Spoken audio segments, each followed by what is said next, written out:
Hello guys and welcome back to my channel Civil Construction Etc. And in this video I'll be showing how to analyze a multi-story building considering response spectrum method following NBC 105 2020.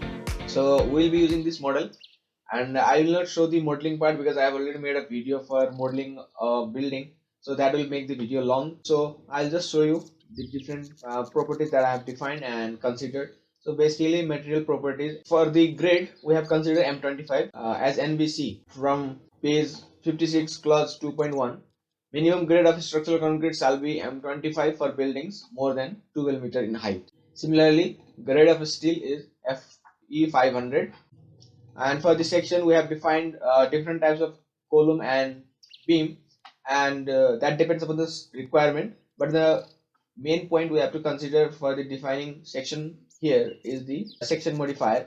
So for the column, that is a compressive member, we have a modifier as 0.4 for the shear and 0.7 for the moment of inertia.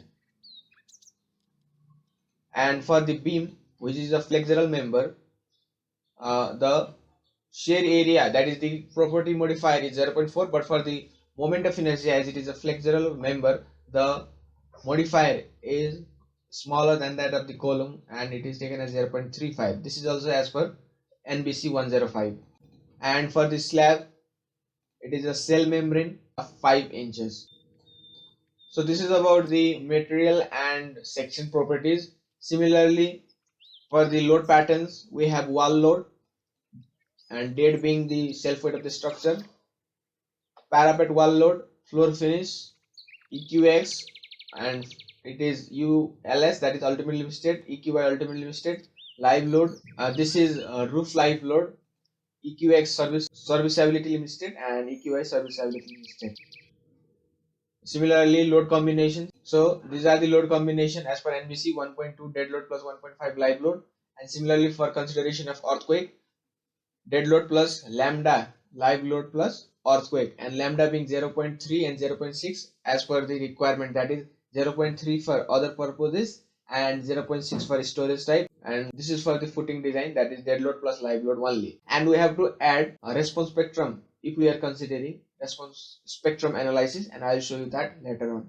So as per NBC 105 plus 3.2.1, so these three conditions, one of the condition from these three shall be satisfied for using equivalent static method, and in case if none of the conditions are satisfied, then we have to opt for modal response spectrum method. Let us see if the conditions are satisfied or not. So the first condition is the height of the structure is less than or equal to 15 meter, and this is to be checked considering that the structure is characterized as irregular. If the structure is not categorized as irregular and the height is less than 40 meter, then we can still use equivalent static method. And in our case, you can see the height of the building here. Let me put coordinate over here. It is 28.65. That means it is less than 40 meter, and I don't know whether the structure is regular or not. We have to check that as per 5.5 clause. So there are various parameters that has to be checked: mass irregularity, torsional irregularity, vertical irregularity. So these things are to be checked, then only you can say that the structure is characterized as irregular or not. Similarly, the time period of structure shall be less than 0.5 second, and we have to check that as per NBC 105. So let us compute the time period first, then we'll check it is under the condition of ESM or not. So for computing time period, we have two basic formulas. One is the Rayleigh method and the another is empirical equation. So the time period computed from these two, and the smaller one has to be adopted. So here you can see the time period computed and the lesser value of the two shall be adopted for defining or determining the design action. So generally the time period computed from the empirical equations is smaller than that of the regular Rayleigh method, but in some cases it might not be true. So for now I will be computing the time period from the empirical equations. Here T1 is equal to KT into S to the power 3 by 4, and here you can see the coefficient KT is different for different type of system, that is 0.075 for moment resisting concrete, 0.085 for steel, and 0.05 for other structural systems. So H is the height of the building from the foundation or top of the rigid basement. So for now we don't have a basement and we have to consider the height from the top of the foundation. And similarly the time period computed is to be amplified by a factor of 1.25. Let us calculate. The height of the building is 28.65. 28.65 to the power 0.75. 3 by 4 is simply 0.75 into 0.075, and this has to be computed by 1.25. So you can see the time period is 1.16 second and it has to be less than 0.5 second for using the ESM. So we cannot use ESM method here as per the time period case. Now we have another thing to be checked, that is the irregularity, and that will be checked after the analysis. So I'll directly opt for response spectrum analysis. So following the code, we are going to design considering response spectrum method, and for response spectrum method we have to follow this diagram, or we can say chart. So this is for the equivalent static method where the curve starts from 0, and for this the characteristic curve is little bit different. That is for the value of TA, 0 for equivalent static method. So you can see here for the time period TA is equal to 0, but in this case it is different and the value of CST is computed accordingly. So following this equation we have to compute the value of CST, that is we have to define this curve manually as it is not in Etabs. That is, for example, IS code, the response spectrum curve can be directly plotted as the IS code is inbuilt in Etabs, but for NBC 105 it is not inbuilt, so we have to manually define this curve in Etabs. You can also find plugins for NBC 105, but for now I'll be showing how to compute this value and directly import from Excel to Etabs. So in the first video of NBC 105 I have already explained all these parameters.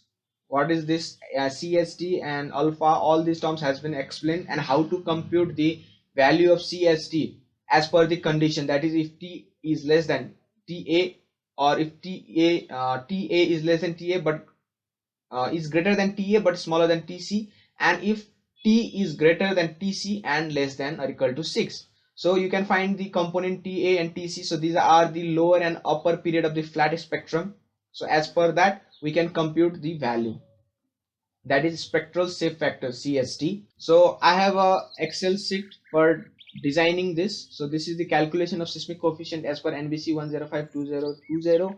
So this Excel sheet was prepared by Saunak Sharma bhai. So thank you for this Excel sheet, and I have used this Excel sheet for computing the response spectrum curve.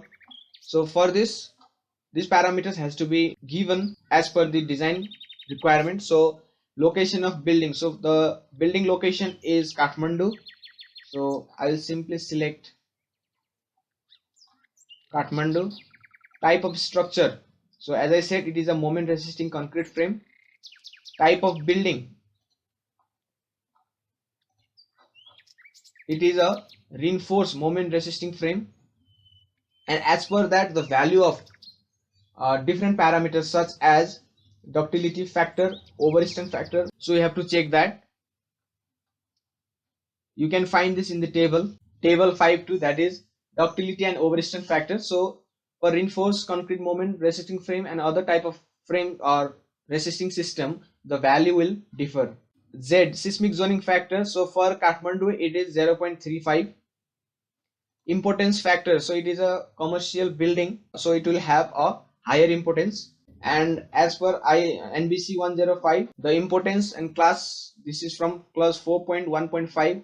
Here you can see school, colleges, assembly buildings, the impotence factor is 1.25. So impotence factor 1.25.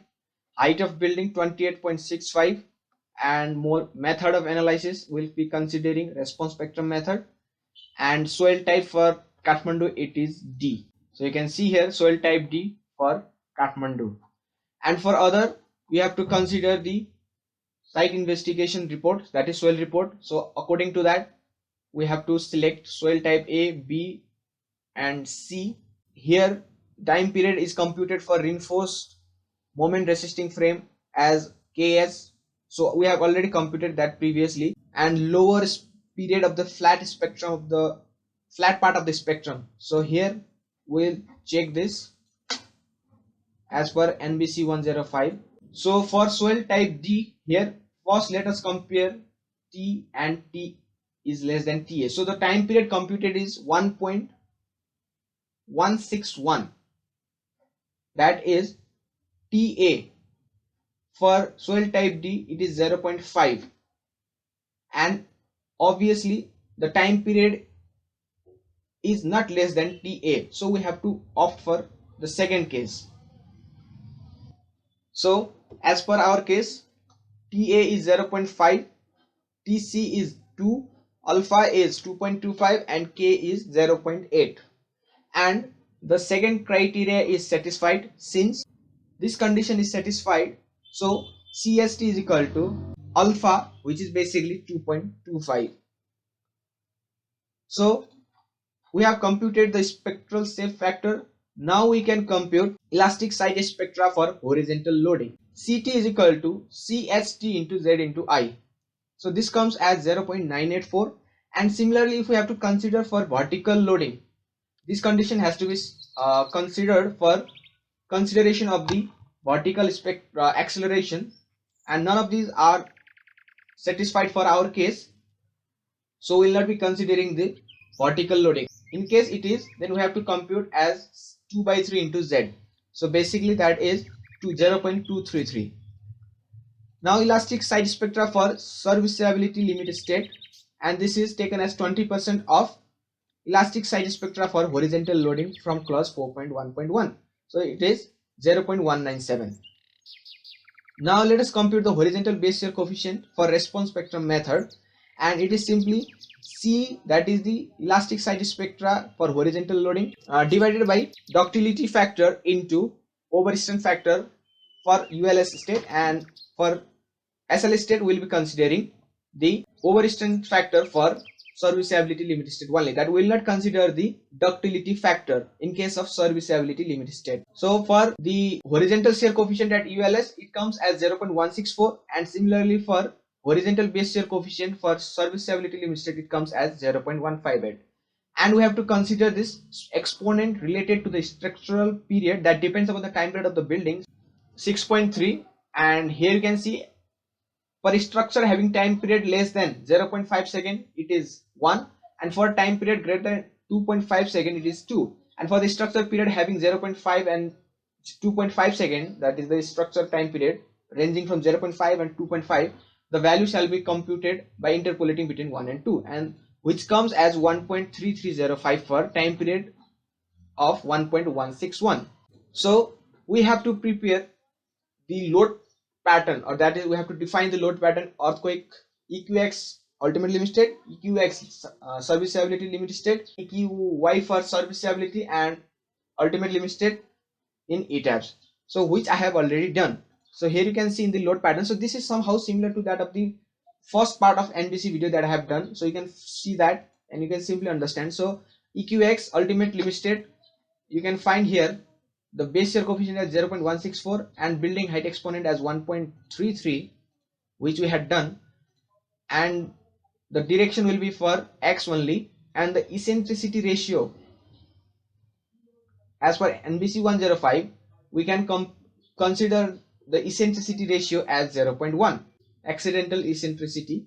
So the value shall be taken as plus minus 0.1, that is 10% of the width of the structure. Similarly, for the serviceability state, the component or the base shear coefficient is 0.158 and similarly 1.33, and the story range, so from the base to the top. And similarly for EQY, you can simply find 0.164 for limit state, ultimate limit state, and for the serviceability state it will be 0.158. So in this way the load patterns is defined. Now this is for the equivalent static method, but now we are considering response spectrum method, that is modal response spectrum analysis. So for that we have to define functions, that is response spectrum functions.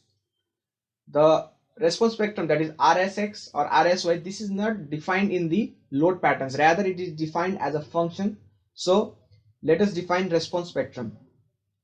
Here you will have different codes, but not NBC 105 2020, that is for Nepal.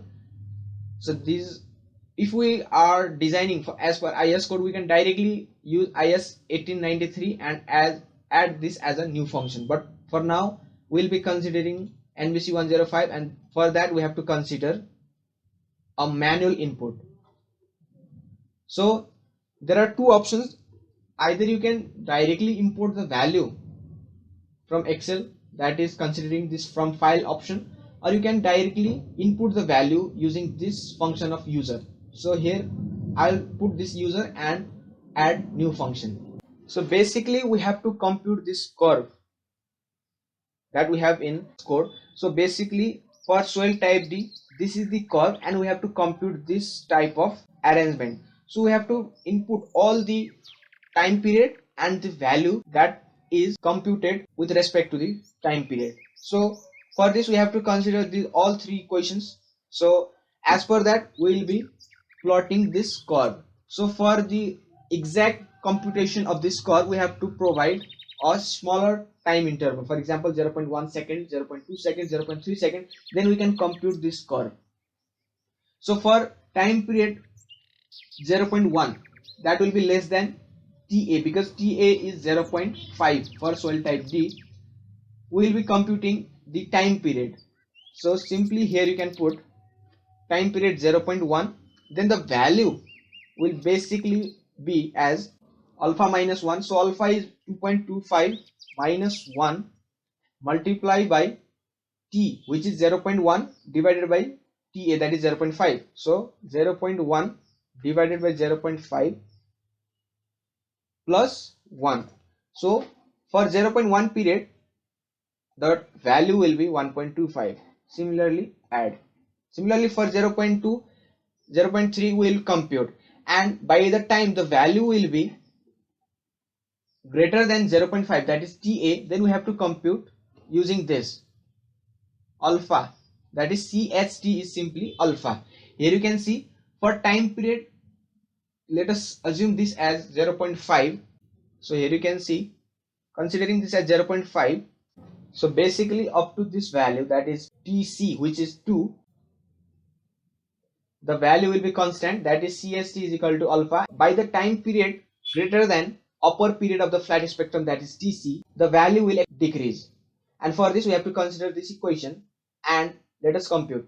So we'll be considering the square term first. So TC basically it is 2 divided by time period 2.1, let us consider as 0.1 as the interval square. So this comes as 0.97. K is 0.8, so 1 minus 0.8, it is simply 0.2 plus 0.8 into alpha is 2.25. So this comes as 2.208. For time period 2.1, the value will be slightly less than 2.25, and which is 2.208 for now. So in this way we can compute all the value and plot this curve in Etabs. But we have also option of copying the value from Excel and importing it directly to Etabs. So here you can see in the response curve for time period 0.1 it is 1.25. So using this if and condition we have to consider the formula, and as per that the value will be computed. And for the time period when it will exceed the value of TA, that is 0.5 for now, the value will be equal to alpha, which is 2.25. And similarly when the time period exceeds the time period, that is the upper maximum value of the flat spectrum, that is 2.1 for now, the value will be slightly less, and similarly the curve can be plotted. So simply copy this value and we have to create a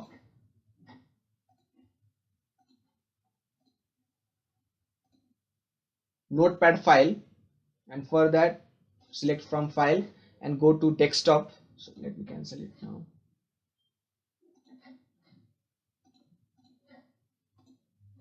So prepare a notepad file, write this as response spectrum NBC, paste this, save, and go to Etabs,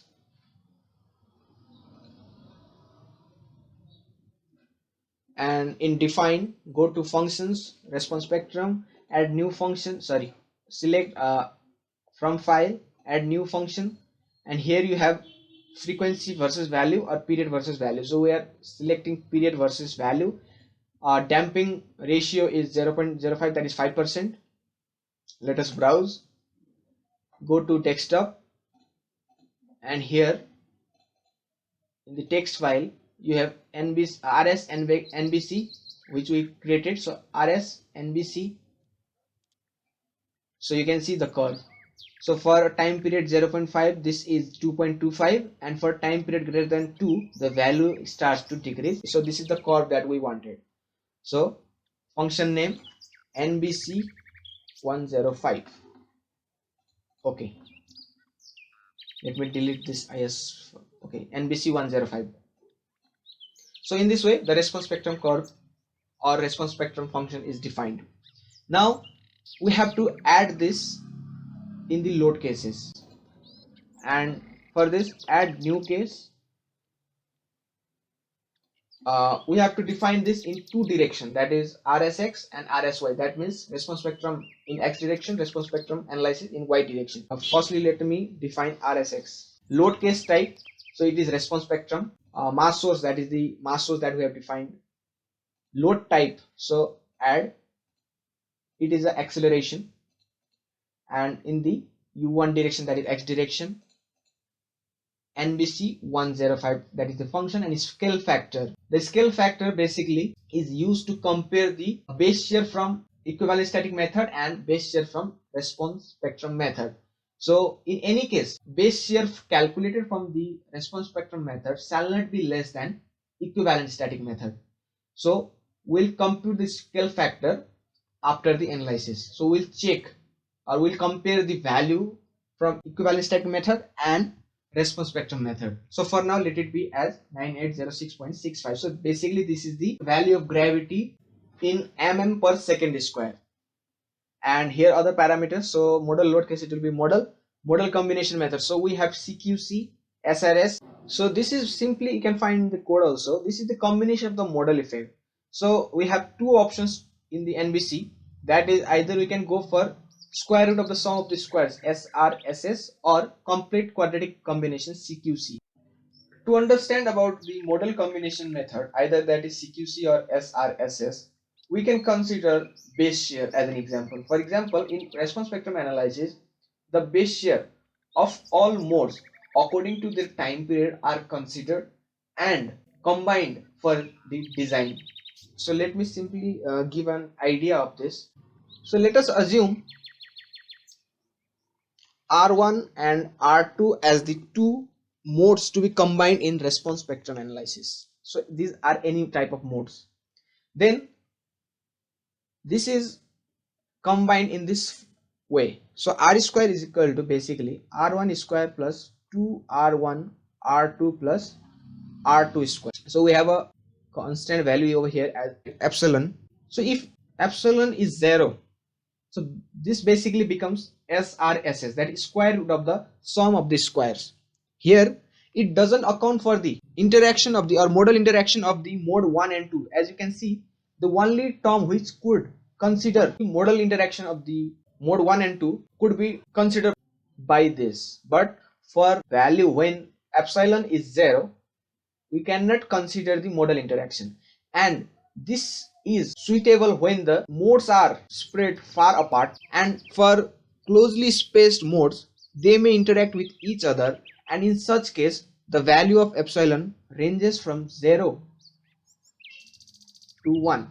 So this is basically CQC and SRSS. So for now, let us consider modal combination method as CQC and directional combination type as SRSS. And modal damping, so this will be 0.05, and diaphragm eccentricity, so as we said, it will be 10%. Okay, add copy of this, and this will be used for RSY.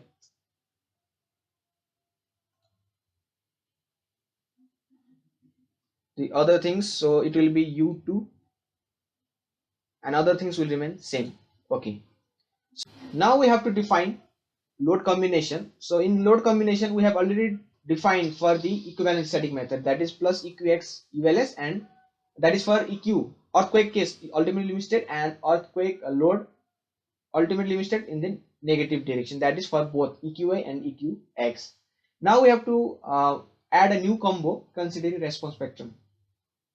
So I'll simply use this as a copy, so add copy of the combo, and we'll replace EQX by RSX.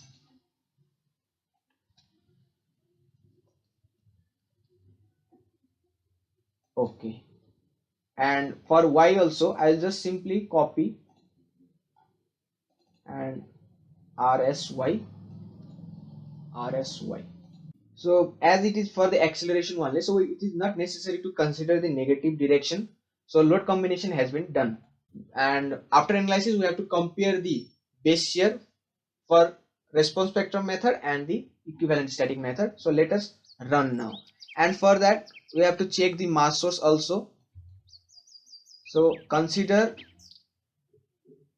the specified load patterns and the dead load of the structure, wall load, parapet wall load, floor finish, and the live load that is acting on the floor. So these are the load patterns that has to be considered in the mass source. Before analyzing, check the model.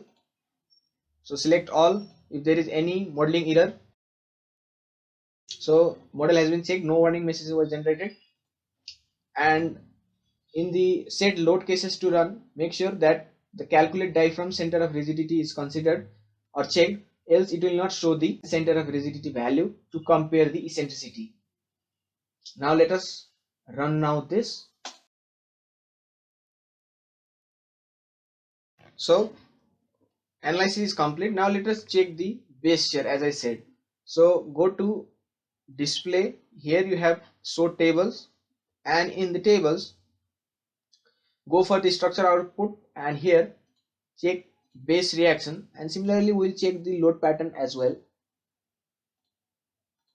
for the autoseismic user coefficient. Okay,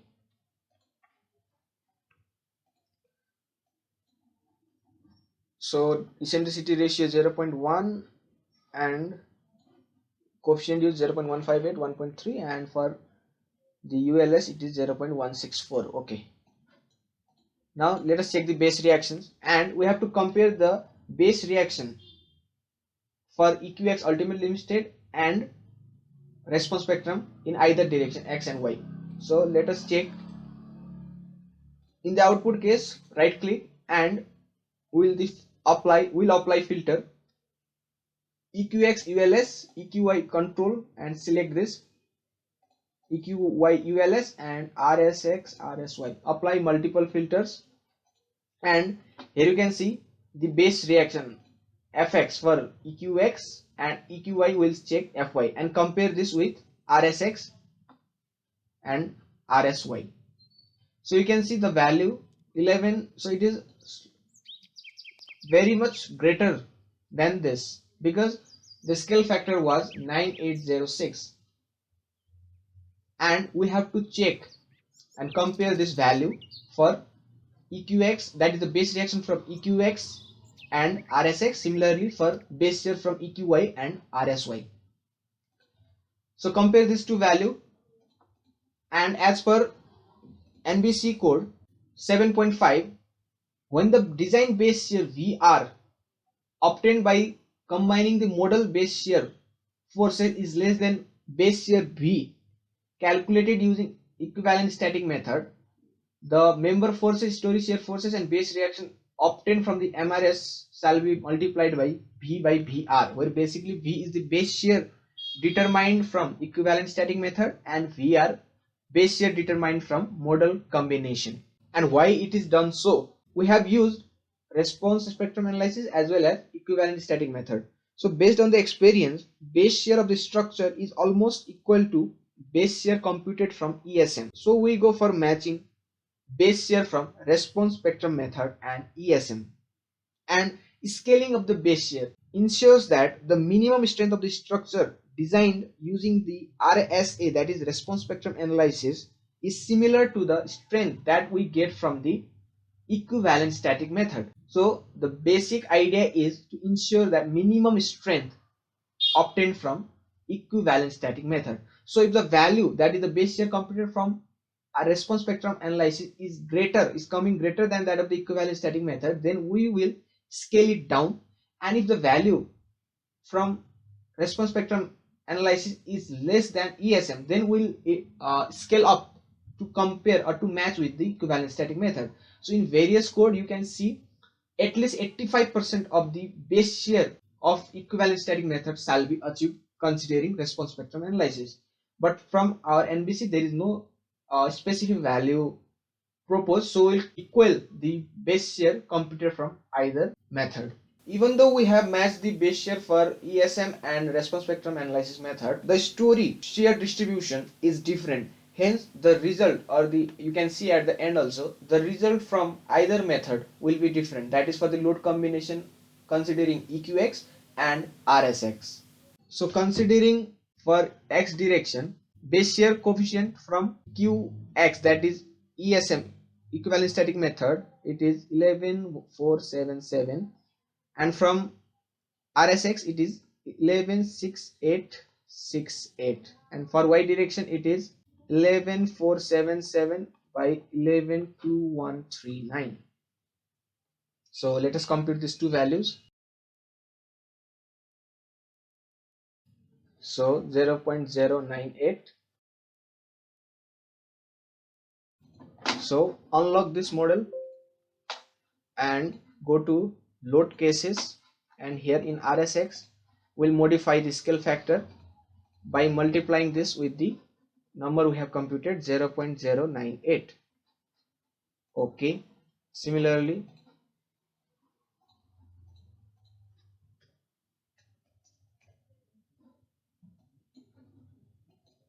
so I hope you understood the major gist for scaling the base shear. Now let us run.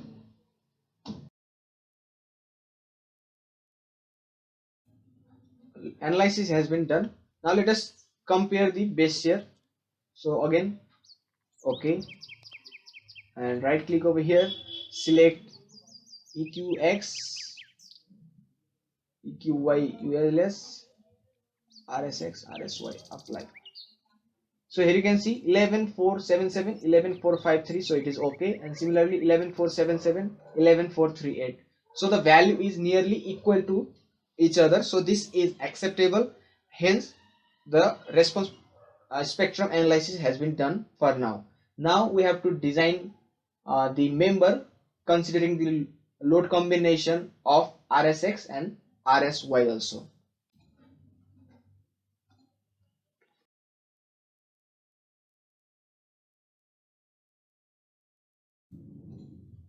So 6 members have failed. Let me select them. So selected items. So here you can see, okay, let me right click on this, and here you can see the member is failing in response spectrum curve or response spectrum combination, but it is not failing in other combination, that is EQX or EQY. So what I'm trying to say is that the load combination is failing in RSY, that is response spectrum in Y direction, but it is not failing in EQY in either case, that is ULS or SLS. So many of you might think we have equaled the base shear from response spectrum and ESM. Then what is the purpose of doing response spectrum analysis? So basically, equivalent static method is based on the fundamental time period of vibration, but considering RSM, we are considering a number of first few natural periods for the design or for the modal analysis. So what I said, modal analysis basically provides the overview of the limits of the response of the system for a particular input. What are the limit of the system? So considering equivalent static method, we have provided a particular input and we have got the extent or the limit of the system. And similarly with the response spectrum analysis, the input that we provide will get a wide range of the limit of the system. So that is why response spectrum analysis is done. Now we can change the beam size. So for now it is 350 by 500. The beam size in the below story it was 450 by 650. I had reduced it for the upper story. So now what I will do is I will increase the beam size. So unlock this model and let us increase the section size of the beam, or we can simply provide all the beam of same size. So select properties frame section. So this was, now let me assign this with the section property of beam, this size. Okay.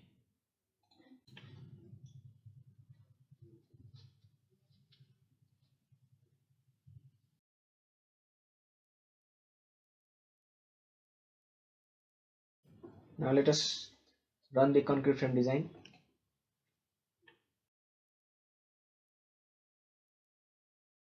So all concrete member frame pass the design check. So it is okay now.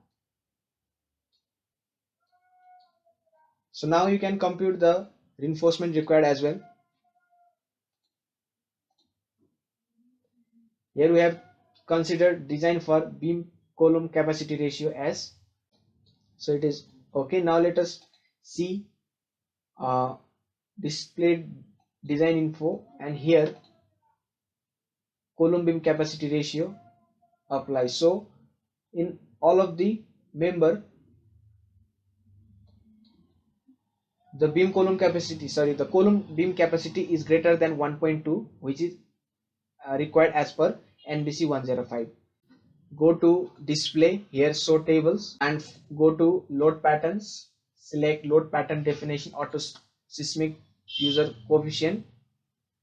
Similarly go to structure output, here we have modal period and frequencies, modal mass participating mass ratios, center of mass and rigidity.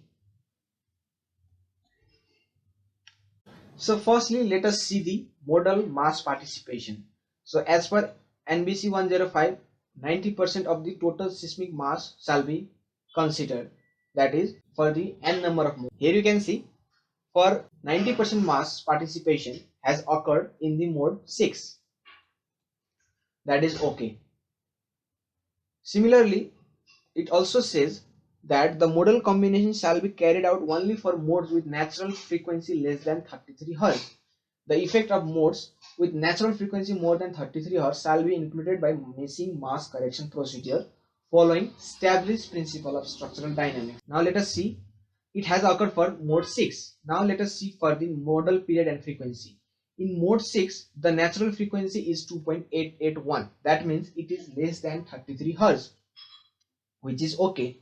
But in case if it was greater than 33 Hz, then we have to consider missing mass procedure. So what is this 33 Hz? What is this cutoff frequency? So basically there are two types of modes, that is, so one is flexible and another is rigid. Basically for the flexible modes, the mass participating in modes less than 33 Hz are assumed to move with or in phase with the mode and not the ground motion. Hence these are considered for the modal analysis, because the mass participating in this particular modes are in phase with the mode, not with the ground motion.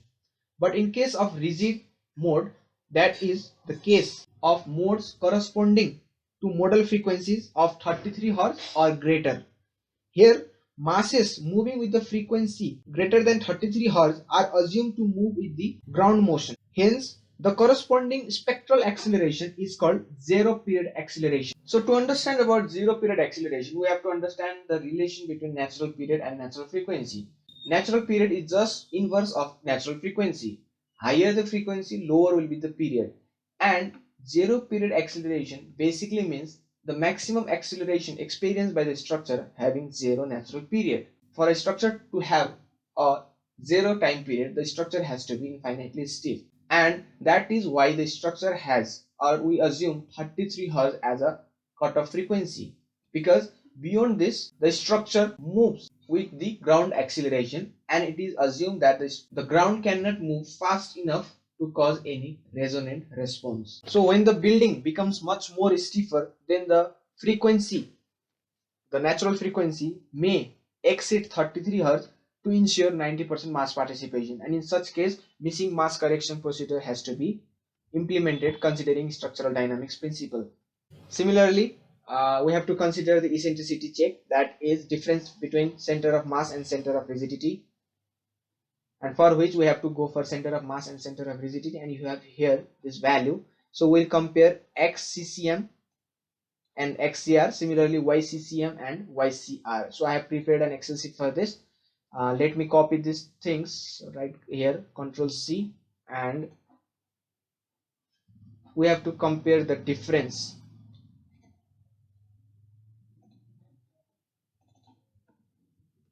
So I'll paste that over here, and basically ex, this is the eccentricity, that is center of gravity minus center of rigidity, and this is compared with the width in that direction. So for now, let me go to plan base, and in x direction the 32.1, and in y direction it is 25. So 32 and 25.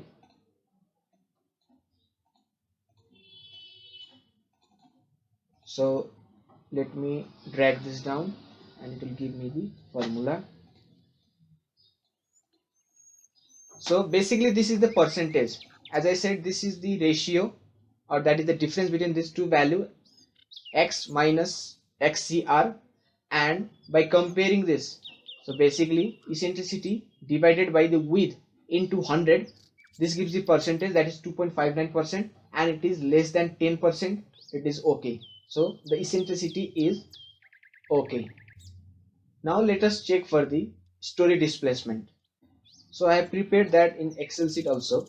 Allowable ratio is 0.025 for the ultimate limit state, and for serviceability limit state it is 0.006, and allowable displacement is computed by this formula, that is 0.025. basically this is the allowable ratio into height of the building divided by ductility factor. So I have already explained these terms in the first video, you can check there. So according to that, the allowable displacement is 179 mm. Now let us check the displacement in ultimate limit state in Etabs. So go to display, force or stress diagram, story response plot. Here you will find maximum story displacement, and we'll check this for EQX, ultimate limit state. So it is 112.54, which is okay because allowable is 179. Similarly, you can check this for EQY, ultimate limit state, it is 120. So this is for y direction, and it is also okay. Now in serviceability limit state,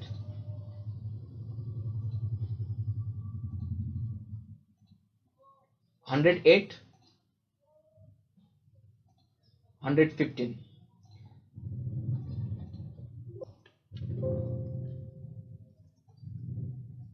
It is okay. So for allowable displacement in SLS, we will divide this by RS. Okay. Similarly, we have to check for drift, and for drift allowable ratio is 0.025, and dividing this by R, that is the ductility factor for ultimate limit state, it comes as 0.01. Let us check the drift for EQX, ultimate limit state, it is 0.005. 0.005, it is okay. Similarly in y direction it is 0.005, it is also okay. And in serviceability limit state, the drift shall be less than 0.006 in either direction, which is true for now.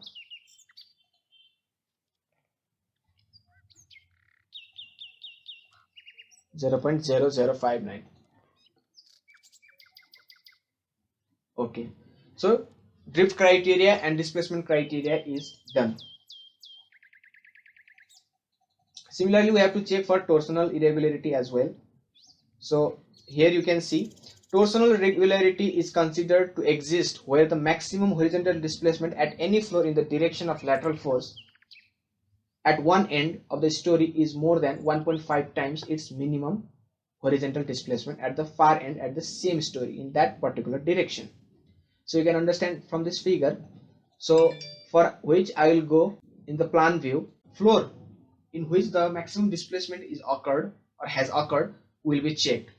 So let me apply the condition, that is show deform shape in EQX direction.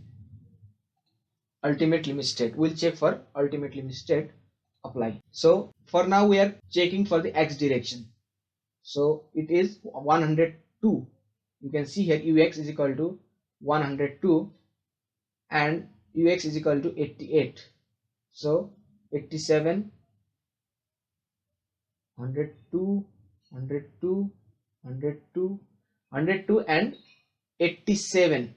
Minimum displacement is 87 and maximum displacement is 108. So the ratio is 1.24 and the allowable is 1.5. So it is okay. Similarly, let us check for EQY. 85. Now we have to check for EY. 108, 108 and 85. It is also okay. Similarly, you can check for other floor also. So here it is 98 and 119. 98 and 119.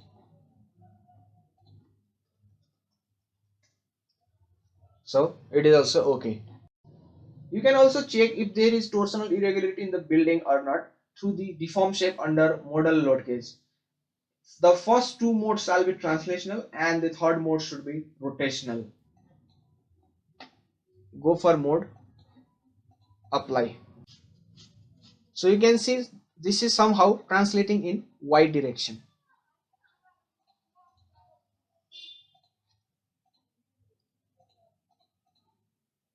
Translation along x direction. And for the mode 3,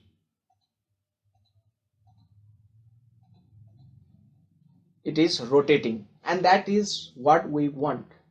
So basically the first two modes shall be translation and third mode shall be rotational.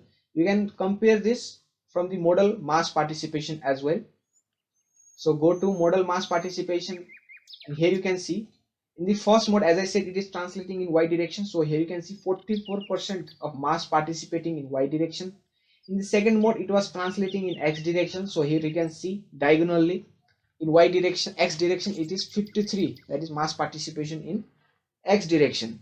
And in third mode, as I said, it is rotating. So that means rotational mass shall be greater. Here you can see some RZ 79 RZ. I hope this video helped you, and if it did help, do like and comment in the comment box below and subscribe our channel.